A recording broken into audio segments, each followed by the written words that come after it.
그때 중간에 브르타뉴 지방에 갔을 때 그림이 좀 나와요. 이 사람이.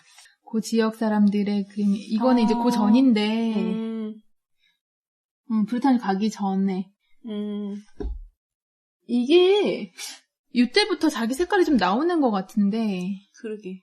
약간 이렇게 컬러풀해. 뽀얗지 않고 피부가 까무잡잡해요. 그러면서 컬러풀하면서 이게 약간 혼재되어 있긴 하죠. 막 터치가 많은 이런 것도 있지만 뭔가 그래도 좀 원시적인 느낌이 나는 이런 그림들이 좀 나오다가 이제 브르타뉴 지방에 와서 이 굉장히 유명한 그림이에요. 이거는 천사와 씨름하는, 레슬링하는, 싸움하는 뭐 여러 가지로 번역이 되는 야곱이에요.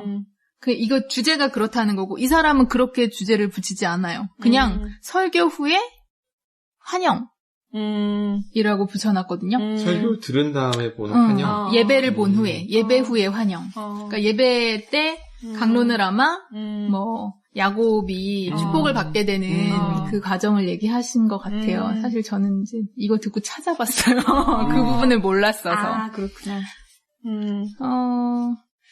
제가 이제 요거 미적수다 준비하면서 이게 시간이 꽤 긴데 중간에 뭐 하나 컨셉을 잡고 하는 게 들어가면 좋을까 봐 회마다 낄만한 그 생각을 하다가 어떤 신화나 뭐 종교화를 신화라고 해야 되죠. 뭐 그런 거 어떤 스토리가 있는 되게 유명한 내용 이게 반복돼서 계속 여러 화가들에 의해서 그려지는 것들이 있거든요. 그런 거를 중간에 한번 소개해볼까라는 생각을 했는데 마침 여기 유명한 주제를 가진 그림이 맞아. 나온 거야. 그래가지고 제가 비싼 그림들을 준비해봤는데 우선 얘에 대해 설명하자면 들판에서 천사와 야곱이 싸운다고 나와 있는데 이건 불바다인가 싶을 만큼 시뻘겋죠. 배경이. 요 앞에 있는 여자들이 이제 브르타뉴 지방 여자들이 머리에다 쓰는 두건이래요. 그러니까 지방색을 알 수 있고 기도하고 있는 손 모양들이 있어요. 그래서 다 눈 감고 기도하는데 이 사람만 중간에 있는 옆모습이 보이는 이 여자만 멀리를 응시하고 있는 것 같죠. 이 사람의 환영인 것 같은데 이게 사실이 아닌 거를 화폭안에 마치 바라보고 있는 것처럼 넣어놨어요. 예전에는 똑같이 그리려고 했지만 사실은 어떤 위험을 표현하기 위한 그림이거나 주문받아서 그릴 때 뭔가 그런 경우가 많았는데 쿠르베라는 화가가 이제 또 유명한 말을 한마디 해요. 나는 보이는 것만 그린다라고 말해요. 그래서 그때부터 사람들이 보이는 것만 그리려고 하다 보니 반짝이는 빛 자체도 내 눈에 보이는 그걸 막 그리려고 애를 쓰는데 이 고갱은 좀 다르죠. 상상의 세계를 좀 현실과 함께 믹스해서 집어넣어요. 그래서 샤갈 그림에 이게 있었던 것 같은데. 뒤에 있어요? 아, 이 그래요? 언니는 너무 많이 아셔요. 그래서 더덕입니다. 더덕님. 순간 까먹었네, 더덕님. 더덕님은 미술에 조예가 깊으셔서 도움이 많이 되고 있어요. 알못이라고 생각했는데 아는 게 있군요. 너무 많이 알고 계신데 너무 모르시는 기피디님 계시니까 좋아요. 아무것도 몰라요. 네. 그래서 색깔도 들판이 초록이어야 되는데 붉은색을 쓰고. 그러게. 그 시대엔 사람들이 보이는 걸 그리고 있을 때 어떤 환상의 것을 그리고 이것만 보통은 신화를 그리면 신화 내용만 그리거든요. 근데 브르타뉴 지방에 사람을 넣죠. 풍속화 약간 이게 우리 김홍도의 씨름도 같지 않아요? 그러니까 약간 그 느낌, 딱 그 느낌이었어요 네. 지금. 그래서 이때 그 전부터 시작되긴 했어요. 사실주의, 밀레 사실주의 이런 것도 내 눈에 보이는 거, 현실에 있는 거, 내 주변, 그러니까 대단한 사람, 나한테 멀리 있는 사람 말고 내 주변에 있는 사람들부터 그리기 시작해서 현실의 풍속을 표현하기 시작한 때거든요. 요 좀 앞에부터. 그 우리나라에 그 풍속화 그려지던 진경산수화 그려지고 그런 비슷한 느낌이 유럽에서 요때 있었던 것 같아요. 그래서 자기가 여기다가 이름을 붙입니다. 종합주의. 종합주의? 종합주의. 이게 뭐야? 화풍 이름이에요? 자기가 붙였어요. 상상에 대한 것과 그다음에 현실에 대한 것이 다 섞여 있다고. 이게 해석을 뭐 종합이 좀 이상한데 뭐 하여튼 그렇게 미술사에 이렇게 한국 미술에서 그렇게 얘기를 하거든요. 요 그림이 대표적으로 굉장히 유명한 그림이에요. 그리고 이제 색을 맘대로 쓰죠. 이 시뻘건 색 보면 또 생각나는 화가가 있죠. 마티스, 표현주의. 그리고 굉장히 평면적이에요. 입체감이 거의 없어요. 그러네. 여러 가지에 영향을 미치는 역할을 해요. 그래서 이제 요 천사와 싸우는 야곱에 대한 그림들, 다른 그림들을 한번 볼게요. 이거는 싸우는지 천사가 안아주는지 잘 모르겠는데 이게 뭔 싸우는 거야? 안아주는 거지. 그죠? 근데 사실 제가 그 이야기를 찾아봤을 때 스토리가 천사가 야곱을 이기지 못해서 야곱의 중요 부위를 발로 차고 그럼에도 놓지 않고 끝까지 버티는 야곱이 나를 축복하지 않으면 놓아주지 않겠다 뭐 이런 얘기를 했다고 하는데 그럼으로써 이제 뭐 유대 이스라엘의 그 민족을 축복하는 약간 맞아요. 억지로 받아낸 거구나, 축복을. 맞아요. 야곱은 처음부터 인생이 그래요. 그래요? 다 억지로 받아내요. 능력자네요. 어떻게 보면 자기 인생 설계를 확실히 하는 사람이네. 계획제로 하는 사람이네요. 그러니까 원하는 것은 이루고야 마는 그런 스타일인 것 같아. 능력이 있는 사람인 거지. 그래서 저는 그래서 천사가 되게 이기지 못하고 약하고 야곱이 세게 그려질 줄 알았는데 그림들이 한결같이 천사가 우월해요. 천사는 천사라서 그런가? 그냥 천사이기 때문에 그렇게 그려준 건지 사실 스토리만 보면 그러니까 제 상상은 그랬거든요. 다른 사람들은 안 그러실지도 모르지만 아니면은 뭐 천사가 이길 수는 없고 딱 이렇게 버틸 수 있을 정도인 건지. 뭐. 이건 제대로 표현이 안 된 느낌이야. 그 성경을 봐도 이 느낌은 아니거든요. 그렇죠. 그러나 이 그림 누가 그렸게요? 유명한 사람이구나. 렘브란트. 네. 렘브란트는 그거를 우아하게 표현하고 싶었나 보지. 그런가 보죠. 여긴 좀 근육이 보이네. 이건 또 과하게 또 이제 물리적인 힘이 느껴지는 그림이죠. 아까 천사는 약간 여성적인 느낌인데 이거는 물론 남자긴 남자인데 미소년 느낌이라면 이거는 약간 그 뭐라 그러나 우락부락한 이게 야곱의 근육이 이 정도니 천사도 조금은 있어야 이게 좀 받아주겠다 싶었나 봐요. 근데 야곱은 온 힘을 다하고 있는데 천사는 좀 여유있게 받는 느낌이에요. 이렇게 다 표현했더라고요. 이거는 귀스타브 모로라는 작가. 이분은 이걸 반복해서 많이 그렸고 시작도 많아요. 물론 앞선 분들도 있지만 이게 되게 무슨 전지전능한 신 앞에 그냥 혼자 춤추는 것 같은 느낌으로 되게 막 이 치장들이 화려해서 뭐 대단한 진짜 왜 관음보살 보는 것 같은 느낌 좀 들지 않아요? 귀 머리 위에 이 광배랑 네. 그렇지, 아우라가. 그 중세 때 한참 그 성인들 뒤에 맞아요. 이렇게 후광 그리는 그 느낌이네요. 맞아요. 실제 금을 붙이기도 했는데 이것도 거의 금색 느낌이랑 그런 게 좀 있어요. 이 같은 건데 좀 다르게. 이건 잘 모르는 사람이에요. 뭐 레옹 조제프 플로랑탱 보나라는데 우리나라에만 유명하지 않을 수도 있지만 이건 파나거든요. 이런 느낌. 요거까지. 하나 더 있구나. 이거는 이제 풍경 안에 넣었어요. 풍경 안에 조그만데 마치 팔을 잡고 이렇게 빙빙 돌며 춤을 추는 것 같은 하는 느낌으로. 그렇지만 벌판에서 둘이 싸우고 있는 장면을 그렸다고 해요. 클로드 젤레라는 화가 그렸다고 하고 이게 이제 샤갈이에요. 이거 주제가 써있지 않으면 사실 잘 모르겠죠. 맞아. 안아주려는 천사의 품에 매달리는 인간 같은 느낌이 제가 보기엔 좀 그런데. 축복 달라고 싸웠다는 게 아니라 그 뭐라 그러나 애걸했다는 느낌을 표현하고 싶었나? 애걸한 건 맞아. 그리고 오른쪽 구석에 있는 저 사람의 모습은 뭔지 굉장히 궁금해진다. 아기를 안고 오른쪽 있는 아래쪽 뭔가를 안고 있는데.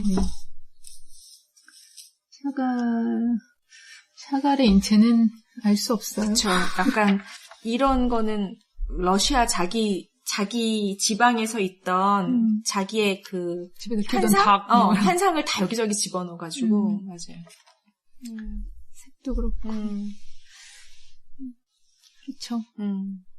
그러니까 대체로 어쨌든 종교가 중요하던 시대고 신성을 모독할 수 없기 때문에 이게 천사라고는 하지만 또 어떤 글에는 그냥 하느님이라고도 나오고 하느님의 사람 이렇게 표현되어 있다고도 하고 그 이전 유대교의 어떤 기록에는 우리엘이라는 천사라고도 천사 이름이 정확히 나온 거는 그 기독교 이전의 기록에만 천사라고 돼 있지 그 다음에는 천사란 말이 없이 하느님의 사람이라고 한대요. 근데 그거를 하느님이라고 보는 경우도 있다 해서 그러니 이제 함부로 약하게 그리지는 못했던 것 같더라고요.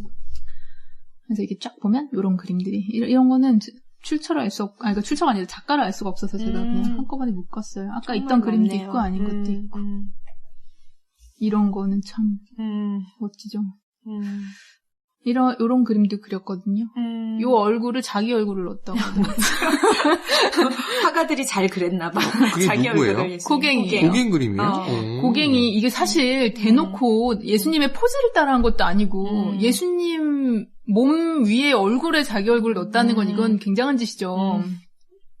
좀 새로운 생각을 많이 했던 것 같아요. 왜냐하면 서구 문화에만 젖어 있는 게 아니라, 아까 페루부터 아예 다른 문화를 그 안에서 자랐던 사람이니까 기독교만 우월해라고 말하기 싫었을 것 같아. 내가 볼 때는. 그 다른 문화도 다 의미가 있어를 인정하고 있는 사람이었던 거예요.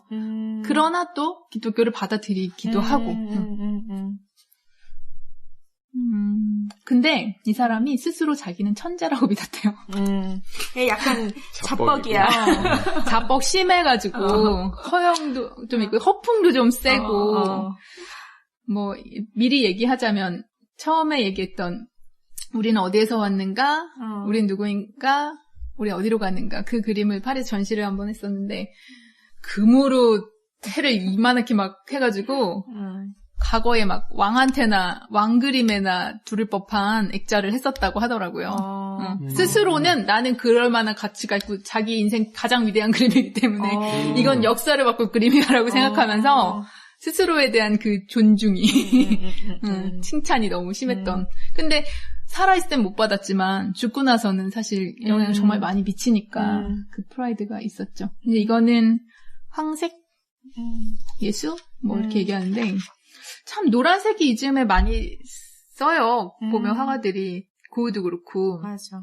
압생트의 영향이라는 말이. 맞아. 네.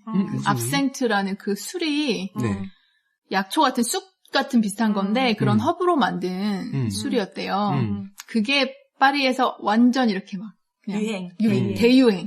다 취해서 지내는 거지. 특히 이제 예술가들은 더욱 그거에 이제 절제하지 마약 않고. 같은 거였구나. 근데 진짜 마약이더라고요.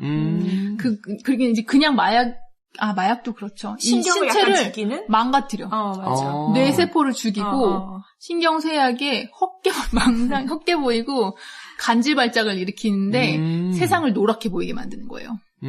고가 그거 완전 중독. 해바라기 그릴 때 그 색들이 다.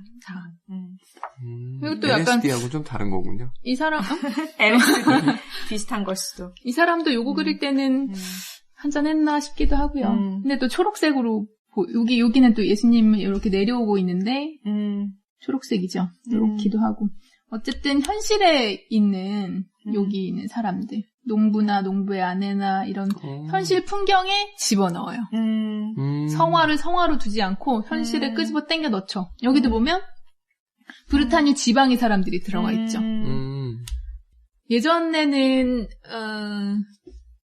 백인, 남성, 원래 뭐 얘기는 예수님이 좀 못생겼다는 얘기도 있는데 잘생기게 그렸다고 뭐 이게 알 순 없지만 그런 말도 하잖아요. 성화시켜서 아름답게 미화시키는 거, 그 다음에 그거는 현실과 분리해서 액자 안에 있는 거 이랬는데 고갱이 이걸 다 망가뜨립니다.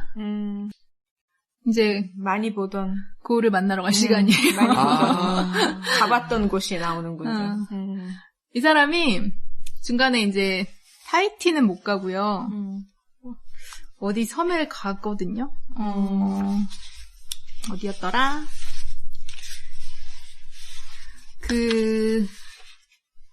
자기의 매제였나? 하여튼 누가 이제 그 섬 개발을 하고 하면서 사업자 섬에 가 있었던 거예요. 그래서 가면 좀 이제 생활비도 좀 얻고 자기는 섬도 좋고 하니까 갔는데 다 프랑스의 식민지였던 곳들이어서 굉장히 빠른 속도로 개발이 되고 있었던 거예요. 그래가지고 이제 가서 실망을 하고. 개발이 다 돼 있어서. 자기가 원했던 원시적인 느낌, 자연적인 느낌을 찾아간 건데, 나의 어떤 작업 공간으로, 영감을 주는 공간으로 찾아갔는데, 그게 아니니까, 그 옆에 있는 섬을 가봐요. 좀 덜 개발됐는데. 그런 데서 이제 잠깐을 보내요. 그래서, 그러고는, 근데 그건 올해는 아닌 것 같아요. 여기 지금 정확한 날짜 없는데 몇 달이 아니었을까 싶어요. 한 뭐 6개월 정도거나 뭐 더 짧거나. 근데 이제 옮기다 보니까 외제 지원을 받을 수도 없고 돈도 없고 뭐 그림도 생각보다 잘 안 되고 먹고 살 것도 일단 건강이 나빠져. 그러니까 지역으로 옮기면 그 지역의 어떤 균이나 바이러스의 그 약 아니고 그 약 때 술 때문이 아니고 압센트는 먹을 수 없었겠죠. 가면 이제 저긴가? 금단 현상이 그럴까요? 잘 모르겠는데 아무튼 건강이 많이 나빠져요. 그래서 이제 선원 출신이니까 생명력이 강해가지고 일해주는 대가로 이제 배를 타고 돌아옵니다. 근데 파리에 왔는데 파리에 왔나? 하여튼 프랑스에 왔는데 와서 이제 고흐의 형제와 좀 친해지게 되죠. 저기가 테오가 그림을 사는 사람이었잖아요. 그 고갱의 화가로서의 가치를 처음으로 알아봐준 사람이 테오였어요. 이 사람이 대단한 사람이네. 그래서 테오가 이 사람 김씨인가요? 죄송합니다. 김태호. 이름을 잘 지어야 되는구나. 태호는 아니고 테오. 아무튼 그래서 계속 이제 이 작가를 키우고 싶으니까 돈을 대주고 싶어 하고 또 자기 형도 챙겨주고 싶은 거지. 맞아. 이 사람은 고갱은 그나마 인상주의 전시회에서 전시라도 한 사람인데 자기 형은 아무것도 아니다가 탄광 가서 뭐 석탄 캐고 막 이러다가 목사님도 안 되고 막 이래가지고 이제 그림을 찌질찌질 그리는데 아무도 인정을 안 해주는 사람이었던 거예요. 그래서 이제 둘을 좀 묶어가지고 서로 영향도 좀 줬으면 싶고 이 사람은 또 되게 내성적이었던 고흐와 달리 이 사람은 자기 할 말 다 하는 사람이고 이러니까 이제 영향을 좀 주고받고 또 외국 나가서 본 것도 우리 형한테 좀 줬으면 좋겠고 뭐 이러저러 해서 아르레 있는 형에게. 그리고 또 형이 고흐가 꿈꿨던 게 있어요. 예술가들의 어떤 공동체를 만들어서 살고 싶어 했거든요. 맞아. 그래서 막 자기 알고 있는 모든 막 화가들한테 다 얘기하는데 아무도 안 와요. 맞아. 그러던 차에 이제 고갱이 태호가 도와주고 뭐 이렇게 저렇게 하니까 이제 고흐와 관련을 맺게 되면서 편지도 많이 주고받고 그림도 서로 그려주고 뭐 이러다가 친해져서 갑니다. 생활비는 모두 태호가 되는 걸로. 그러니까 그래서 간 거야. 네. 가고 싶지 않았을 거야.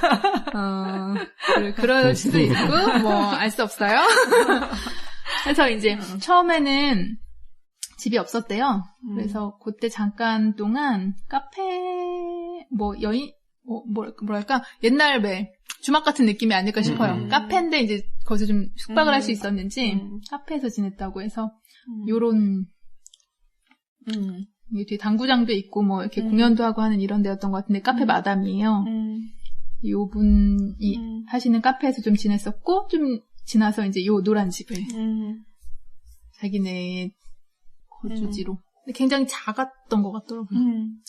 유럽 가보니까 그 당시에 살았던 집들이 어떻게 얘기를 해야 되나? 요즘 원룸 오피스텔 정도보다 조금 클라나? 뭐 그 정도? 이더라고요. 뭐 고시원보다는 넓지만 그 안에 방에 조그만한 침대 하나, 조그만한 응접실 하나, 조그만한 부엌 하나 다 있더라고. 그러게요. 맞아요. 근데 여기 나온다. 가로 6m, 세로 4.5m의 작은 공간에서. 그 정도였던 것 같아요. 제가 봤던 공간들도. 여기서 이제 남자 둘이, 건장한 남자 둘이 살고, 그림도 그리고 해야 됐던 거지. 부딪혔겠다. 이러면, 애지가 나면 싸우겠죠? 성격도 그렇게 반대인데. 애지가 나면 싸울 수밖에 없는 환경이에요. 그래서 이제, 처음에, 이거는 고갱이 자기를 그린 자화상이에요. 이거를 고흐한테 애정의 선물로 줍니다. 그게 왜 애정의 선물인지 모르겠어요. 그러니까 자기한테 빠져있는 사람이야. 그렇지. 내가 제일 잘 봤어. 이건 그래도 직접 쳐다본다. 곁눈질은 곁눈질인데. 근데 저 뒤에 있는 저 그림은 그것도 자기인가? 닮은 것 같죠? 수염 모양도 그렇고. 자기 옆모습인가? 잘 모르겠네요. 어쨌든 근데 여기 이제 글씨가 써 있어요. 레 미제라블. 그리고 밑에 이제 뭐 사랑하는 고에게 아무튼 뭐 그런 식으로 써 있다고 하는데 레미제라블이 왜 써 있을까요? 근데 편지와 함께 이제 주고 이것만 주면 네가 내 뜻을 모를 것 같으니 내가 편지에 설명을 해줄게 이러면서 나는 내가 장발장인 것 같아 라고 말해요. 어떤 의미에서? 화단에서 인정받지 못하는 약간 이제 아웃사이더의 의미로. 그러나 나는 착한 의도를 갖고 있고 나는 선한 의도로 내 작업을 하고 약간 그런 뉘앙스의. 왜 그 잘 맞는지 잘 모르겠지만 하여튼 본인은 뭐 자기 도취자니까 장발자 레미제라블이 마음에 들었던 거겠죠. 제가 볼 땐 그래요. 근데 이제 선물을 하니까 고 가만히 있을 수 없죠. 다시 질 수 없지. 화답에 선물을 보냅니다.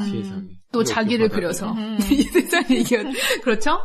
근데 이 사람도 이제 편지를 또 씁니다. 이거 요즘으로 치면 셀카 찍어서 서로 보내주는 거구나. 그렇죠. 소개팅이야? 우리 사랑하는 사이니까 너 내 사진 갖고 있어. 약간 이런 느낌? 이건 제 상상이에요. 근데 이제 그 느낌인 것 같아. 근데 맨날 보는 사이에 저러고 주고받아야 돼? 아니, 그러니까 오기 그 전에 오기 전에 편지를 주고받을 때인 것 같은데, 근데 이 사람은 또 이제 자기를 또 설명합니다. 나는 불교의 수도승 느낌으로 나를 그려봤어. 뭔 말이야 이건 또. 좀 불교 수도승이 아니라 인도의 그 브라만이야. 그거에 더 가까워 느낌은. 그러나 불교적 자화상이라고 뭐 하는데. 이 사람 사실 목사님 되려고 했던 사람이잖아요. 맞아. 아버지한테 반발이 심했어서 근데 아마 그랬을 수 있어. 근데 굉장히 신실했던 것 같은데 끝까지. 아니에요. 아니에요? 그러니까 어떠냐 하면은, 그러니까 신을 믿는다기보다는 정말 지극히 생명에 대한 사랑이 엄청난 사람이었는데 탄광촌에서도 그렇게 그러니까 근사를 했다고. 그러니까 그 어떤 생명에 대한 그 사랑이 거의 그 사랑이 너무 지극한데 그 형식에 얽매여 있는 아버지에 대한 반발이 굉장히 심했던 것 같아요. 그래서 그러니까 이 사람 틀에 갇힌 사람은 아닌 것 같아요. 맞아요. 그러니까 아버지가 시골 목사이면서 뭔가 고지식하고 약간 틀에 박히고 그 형식에 매여 있고 그리고 자기는 막 못 사는 무슨 예를 들어 못 사는 사람한테 눈이 가는 거야, 무조건. 그리고 CN이라는 그 매춘부, 버려진 매춘부.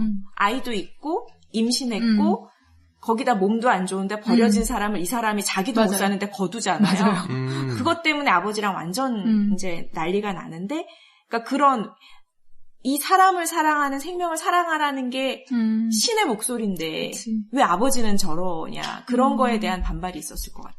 그렇게 치면 거의 모든 종교는 인간에 대한 애정을 얘기하고 맞아요. 하다 보니 그렇게까지 뭐 거부감 없이 받아들일 수 있었는지도 모르겠어요. 이 사람이 이제 일본 그림에 사실 이렇게 관심이 많잖아요. 고우가. 이 시대가 다 그랬어요. 망국박람회를 하는데 이제 각 나라에서 뭔가 막 오잖아요. 근데 일본에서 도자기를 내놓는 거지. 왜냐하면 중국 도자기가 중국 그 남부지방에 그 도자기 굽는 마을들이 이렇게 있는데 그게 전쟁에서 다 이렇게 파괴가 되면서 유럽 사람들이 도자기 찾을 곳을 찾다가 일본으로 간 거야. 우리나라로 왔어야 되는데. 원전으로 우리나라. 그러니까 이게 이렇게 물이 흘러가다 보면 자꾸 섬으로 가나 봐요. 해류가 그렇게 움직이는 거야. 그런 것 같아요. 그래서 왜 표류하거나 이런 사람들도 서양 사람들이 먼저 주로. 일본으로 많이 갔잖아요. 그래서 일본 도자기가 알려지면서 일본이 도자기를 출품하는데 이제 판화는 막 찍어내는 거니까 팔리고 안 팔린 나머지들이 또 있었겠죠? 그걸로 이제 포장을 해서 보낸 거예요. 도자기를. 도자기의 완충제로. 한지를 써야 되는데 새 한지를 쓰긴 아까우니까 판화를 찍었던 종이를 보낸 거지. 세상이 이렇게 아름다운 그림이. 알록달록하니까. 역시 포장지를 잘 보면. 포장 아니 완충제가 중요한데. 완충제가 중요한데 거기서 이제 평면적인 그림이 유럽에 전해지는 거예요. 저쪽에 유럽 그쪽 가보니까 합스부르크 가문의 성들을 보니 그 안에 걔네들이 썼던 소장품들 그런 것들 이렇게 전시해둔 데 가보니까 진짜 중국 도자기나 중국 자개장 이런 것들이 굉장히 많고 간혹 일본풍의 것들이 보이긴 하더라고. 진짜 안타깝게도 한국 건 없어. 한국풍은 안 보이더라고. 그러니까 서구 사람들이 전부 다 그 동양에 대한 그 어떤 뭐라 그럴까 환상을 갖고 있었던 것 같아. 근데 한 번씩 지나가는 것 같아요. 중국이 먼저 가고 일본이 또 그 시대도 가고 나중에 뭐 만화나 이런 걸로도 이렇게 한 시대를 풍미했다면 이제 한국의 시대가 이제 오고 있지. K-팝과 화장품이 이미 왔죠. 맞아. 국뽕으로 이어집니다. BTS가 맞아. 근데 어쨌든 간에 이제 일본 그림에 관심이 많다 보니까 1888년에 불교 소개하는 책을 봤대요. 딱 그때 꽂혀있던 때인 것 같아. 그래가지고 이제 속세의 번뇌를 끊고. 자기 처지가 그렇잖아요. 외롭게 혼자 거기에 나가 있고. 그게 유행인가 보다. 그리스인 조르바가 비슷한 시기거든. 다 그게 얽혀있는 거 같아. 그때 이렇게 온 거지, 문명이. 그러네. 신선하고 새롭고 하니까 그쪽으로 쏠리는 게 있었나 보네. 그런 것 같아요. 그래서 이제 자기가 고행과 구도 생활을 하는 수도승으로 스스로 이제 정체성을 이렇게 위로한 거지. 그래서 이제 요거를 보냈던 그림이라고 하고요. 똑같은 사람을 보고 아마 같은 타이밍에 그린 것 같은 게 요 그림. 아까 얘기했던. 맞아요. 근데 다른 사람이라고 작가가? 하숙집. 요거는 네, 그 카페의 여주인. 네, 여주인. 이 사람은 여자를 중심으로 봤을 때 우리가 보면은 이 여자의 왼편에서 이 여자를 바라보고 있어요. 그쵸? 요거는 보면은 오른편에서 바라보고 있어요. 그러네. 아마 제가 봤을 때는 테이블에 여자가 앉아있을 때 맞은편에 양쪽으로 고갱과 고우가 앉아서 이 사람을 그린 것 같아요. 이거는 고갱 거고 이거는 고우 거고. 어우, 기님 잘하시네요. 기PD님. 기PD님이 항상 제가 느끼지만 그림 감상하시는 센스가 있어요. 그래요? 왜냐면 역사를 좀 많이 하시는 것도 있고 눈도 보면 예민하신 부분이 있더라고요. 색약이에요. 슬픈 얘기 하지 마요. 이건 빨강이에요. 그래서 표정도 달라요. 그러니까 캐치한 표정도 다르네. 표정이 이 사람은 턱이 날렵한데 저쪽에선 통통해. 동글동글하죠. 코도 동글동글하고 맞아요. 이마 라인, 귀 다 동글동글하고 그러네. 눈매도 동글하고 눈썹도 동그랗고 입도 동그랗게 올라가 있어요. 이게 본인의 그 감정이 드러나는 게 아닌가 싶어요. 고갱은 그래도 좀 밝은 쪽이고 고우는 좀 어두운 쪽이고 아니면 사색? 이렇게 표현해야 되나? 그럴 수도 있죠. 여기도 배경은 노란데 고그 그림 보면 술을 먹었는지. 이때 한참 마실 때야. 근데 이 여자분 이름이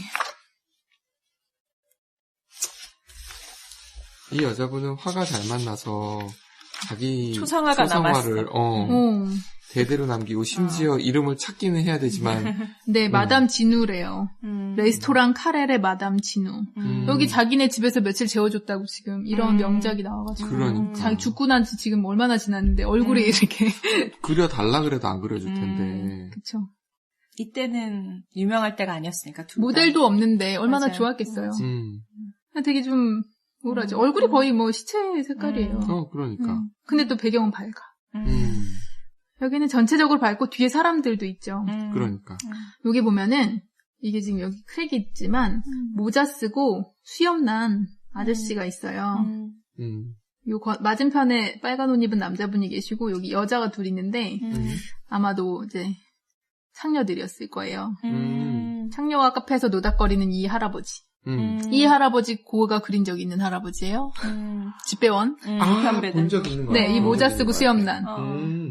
되게 좋은 얼굴로 웃는 얼굴로 그렸던 고우가 그렸던 할아버지를 창녀와 노닥거리는 노인네로 만들고 여기도 보면 잘 알아보기 힘들지만 여기 사람이 엎드려 있어요 카페에.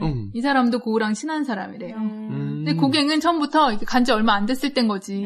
여기 이 카페를 그렸으니까 고우의 세계에 그렇게까지 호감을 갖고 있지는 않지 않았을까라는. 아니면 그냥 사실적으로 묘사한 거 아닐까요?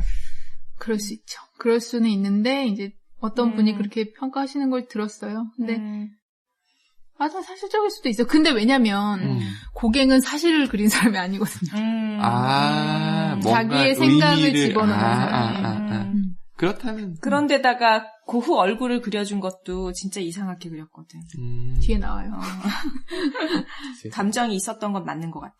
안 좋아했던 그런 것 식으로 같아. 표현한단 말이지. 근데 그 사람 눈에는 그게 왜냐면 좀 약간 괴팍하고 그런 사람, 그러니까 인간에 대한 애정이 없지 않았겠지만 왜냐면 이 진우, 마담 진우를 그린 거 보면 이런 얼굴을 그릴 수 있는 사람이면 사실 워낙에 웃는 사람이었을지도 모르지만 근데 그 순간 고흐가 이렇게 그렸으면 또 아니었을 수도 있잖아요. 그러니까 사람에 대한 애정이 아예 없는 건 아니지만 자기가 더 중요한 사람이었던 것 같고 그리고 자기가 중요한데 그걸 다 내뿜는 고흐는 남이 중요한데 소심해. 말도 못해. 그 성격 드러나는 거죠. 그래서 어떻게 보면 진짜 기피디님 말씀대로 그냥 사실일 수도 있지만 이제 우리가 해석을 하자면 그의 성향이 그러니까 그렇게 볼 수도 있지 않을까 싶은 거고요. 이제 고흐랑 고갱이 같은 주제를 보고 그린 거 요때 둘이 하도 싸워가지고 그림도 막 안 그리고 그래요. 딸랑 2달 같이 썼거든요. 근데 같이 있으면서 전쟁이었던 거예요. 아니 근데 제가 살아보니 그래요. 그 공간에 좁은 공간에 같이 쓰면서 성격이 다른 두 사람이 있는데 2달 만에 뭐가 됐겠어요. 그냥 한참 이제 마음에 안 드는 것만 보이던 그 시기인 것 같기는 해요. 근데 이제 싫은 거를 표현을 하는 고갱과 왜냐면 내 집에 초대했는데 온 애가 자꾸 이렇게 막 불만이야.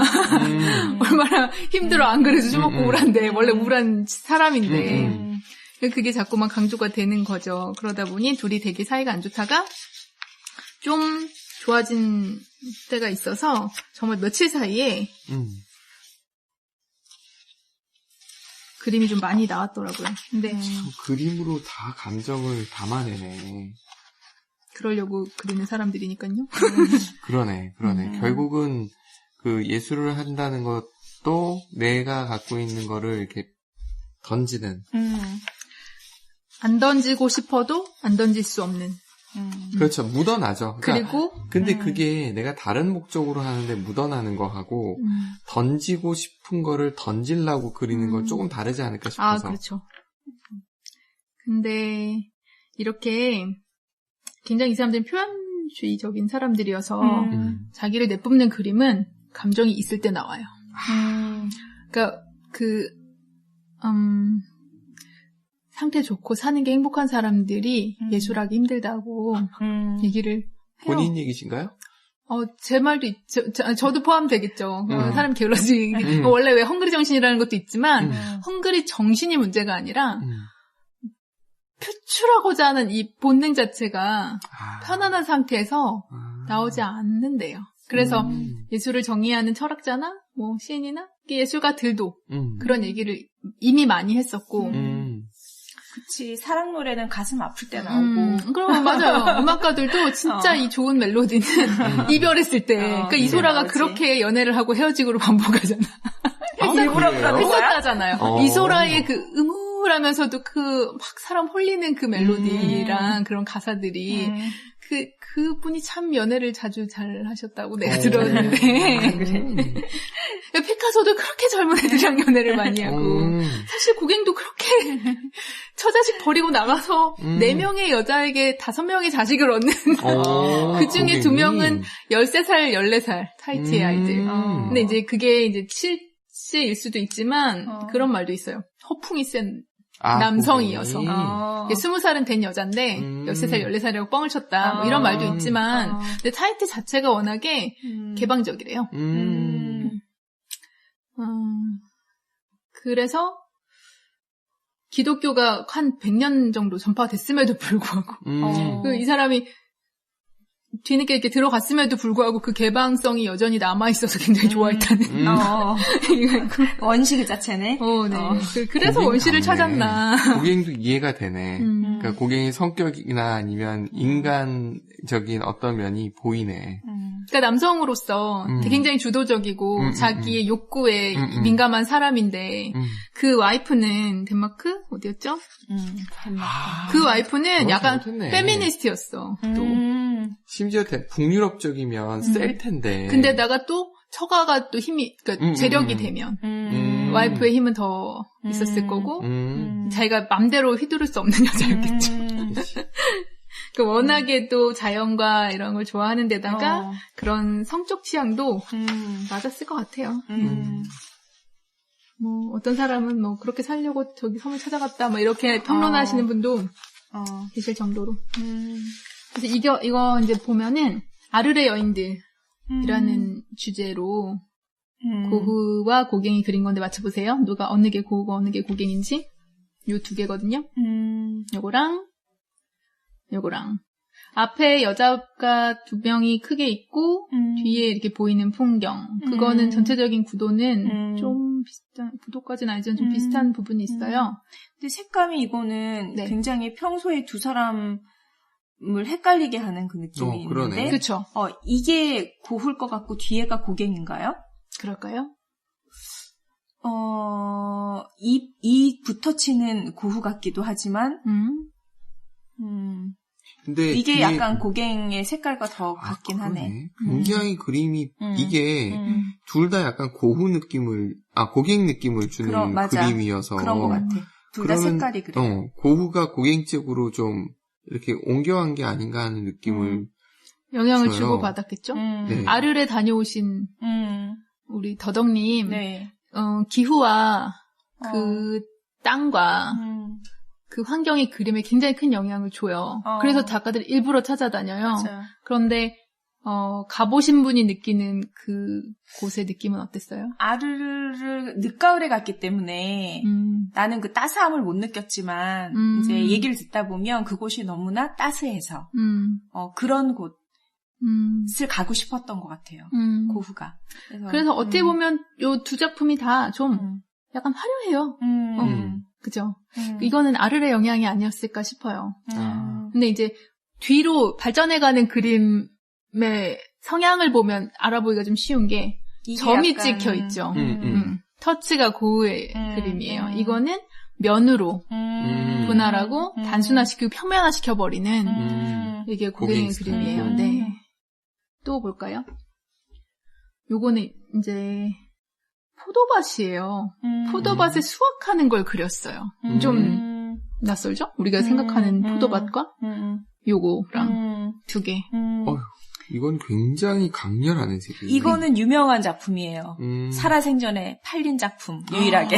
유일하게. 그렇군요. 이게 고후 거예요. 네, 맞습니다.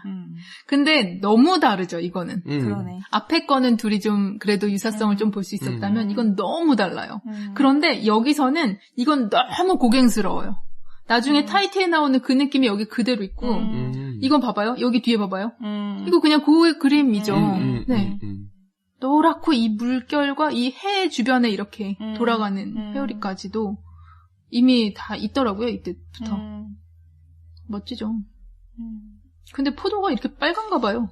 요 그림만 보면은 네. 고갱보다 고우가 더 매력적이네요.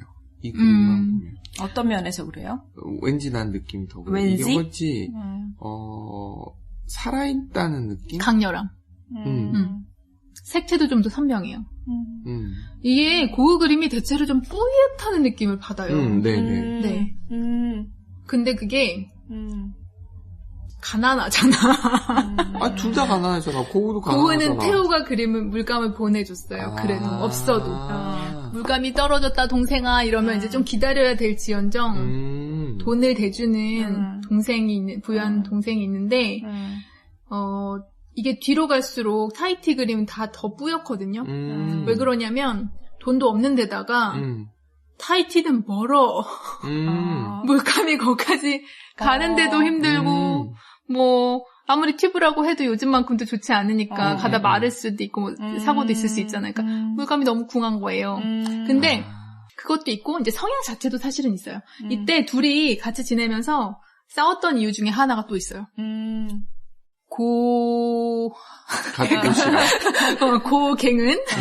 고갱은 모네한테 세잔한테 그림을 배우고 할 때 터치를 한 방향으로 이렇게 눌렀으면서 단단하게 건축적으로 화면을 만드는 걸 배웠어요. 근데 고은은 물감을 치덕 발라버리죠. 그게 고갱 입장에서 보기에는 계획된 어떤 이제 창조주로서의 어떤 나의 전능함 이건 좀 과장이지만 그런 계획됨보다는 우연의 효과를 많이 노리는 거다. 라고 비난해요. 나는 그게 싫다. 너무 생각을 많이 했네. 아니면 내가 봤을 때는 질투가 그런 식으로 표현된 게 아닌가 싶기도 하고. 아니 그냥 자기 기준이 센 사람 같아요. 고갱 근데 그런 사람을 봤더니 그런 사람이 있어. 타고나게 그런 사람이 있어. 네. 내 취향이 있는데 그거랑 벗어나면 싫어. 그럴 수 있지. 그런 사람인 거예요. 일단은 고후는 배우질 않았어, 유화를. 그러니까. 아까 얘기 들어보면 고갱은 선생님한테 배운 아마추어를 배웠는데 고우는 누구한테 배웠다는 걸 제가 들어본 적이 아니야, 없어서. 데센까지는 배운 사람이 있어요. 그 전에, 그러니까 수채화 데센 정도까지는 스승이 있는데 유화부터는 스승이 없어. 그러니까 자기 느낌 그대로 이제 어린아이의 그림처럼 갈 수 있었는데 고갱은 다 배웠어. 배웠는데 난 전지전능하니까 있는 거 말고 내 새로운 무언가를 찾는 사람이었어요. 나만의 거. 그러니까 신이 되고 싶어 했던 거예요. 일반적이지 않나요? 그러니까 장소를 이렇게 멀리 이렇게 찾아다니면서까지 나의 무언가를 끄집어낼 곳부터 찾는 거예요. 그러니까 그거는 사실 화가들이 다 대체로 공통적으로 그런 면이 있어요. 그래서 뭐 마티스 같은 경우도 이렇게 이동을 많이 하고 돌아다니까 한 이사를 가도 그 지역에서 집도 여기 잠깐 살다가 또 딴 데로 이사 가고 뭐 이럴 정도로 계속 새로운 자극을 받으려고 사람을 바꾸지 않으면 공간이라도 바꿔야 뭐가 되는 거잖아요. 그런 식으로 많이 했었던 터라 예술을 위해서 정말 적극적으로 왜냐면 고갱은 처자식도 버리고 돈 잘 버는 직업도 버리고 이거 선택한 이것만 중요한 사람이니까 뭐 최선을 다했겠죠. 조건도 남보다 뒤떨어지는 환경에서.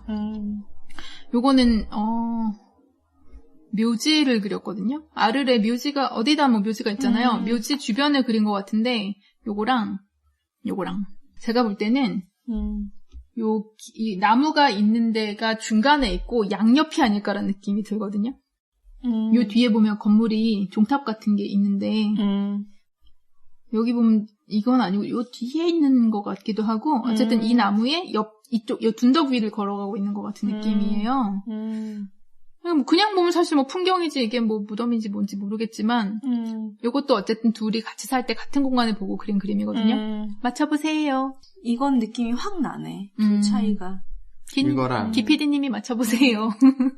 앞에 거랑 네, 요거랑 뒤에 게 지금 잠깐만요. 요게 고흐 거 같고 네. 이게 고갱 같은데요? 네 맞습니다. 두 분 이제 좀 구분이 더 잘 되시죠. 이제 문제의 그림이 나옵니다. 이게 이제 고갱은 그래도 이렇게 서로 그림을 그릴 땐 사이가 나쁘지 않았을 때란 말이죠. 고갱이 고흐를 고흐가 고갱을 위해 고갱을 그려줍니다. 빨간 베레모를 쓴 고갱. 그래서 이건 이제 고흐 그림인 거고요. 이게 고갱이 고흐가 고갱에게 그려준 거고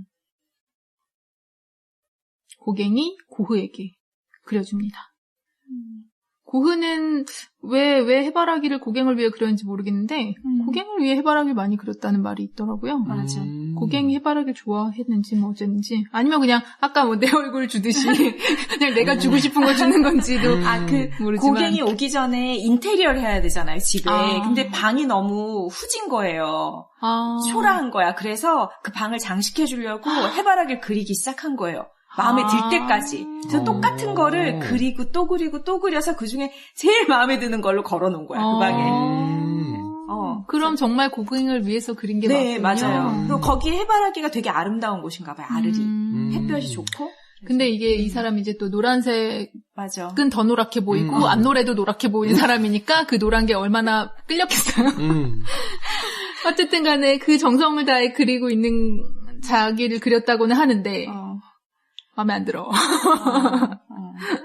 자기 너무 막 눈에 초점도 제대로 없고 막 못생기게 본인 자화상을 보면 생각보다 또 고갱도 그렇고 고흐도 그렇고 잘생기게 그린 것들이 가끔 있어요. 고갱도 되게 못생긴 것 같은데 본인 자화상 중에 보면 되게 잘 그리게 그린 게 있거든요.